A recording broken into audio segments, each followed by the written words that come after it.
I remember talking to the nurse. The nurse came in. And I remember it being like I checked into the hospital, and I remember it being like they were transferring me from one bed to another. Mm-hmm. And I remember this happening like they checked me in, they put me in a bed, and they were transferring me to another bed quickly. Yeah. But the way they tell me that this all played out, this was like hours. It was like hours apart.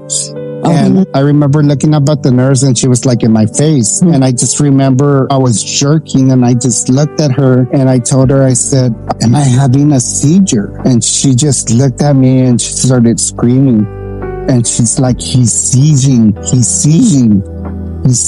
Everybody out of the room. Everybody get out of the room. He's seizing.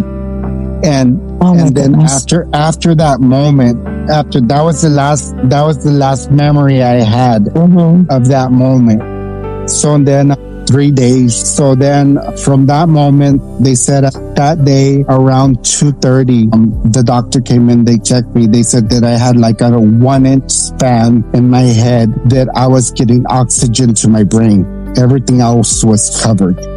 Wow. That they had to go in and they were going to do surgery. But they told my sister were there, the pastors were there, and that they told them that there was no hope whatsoever. That they were going to do the surgery, but that they had no hope. That they had no expectations. They were going to go in and do the surgery, but they didn't want them to get their hopes up because, everything was so clogged. I had too many strokes, plus I had several clogs, and they didn't see no way possible of me making it through the surgery. So many emotions, so many, gratitude. I was so thankful. It was just like, wow. It was one of those just waking up and seeing all my babies there.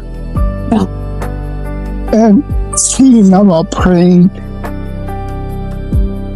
and everybody just praying and saying, brother, we knew that you were going to put through this. We knew that this was not the end. We knew that God was going to bring you through, that if anybody could put through this, it was you, and even just the nurses, even just waking up, the nurses, every moment they walked into the room, the first thing they would tell me, this is a miracle from God. All the nurses, and I don't know if they were believers or not believers. Every single nurse that walked in my rooms, every single one, including the doctors, they said, you are a miracle from God. You have favor from God. You have somebody on your side. That's all I can say, because there's no way, even the process of it all, it was just, there's no words other than gratitude.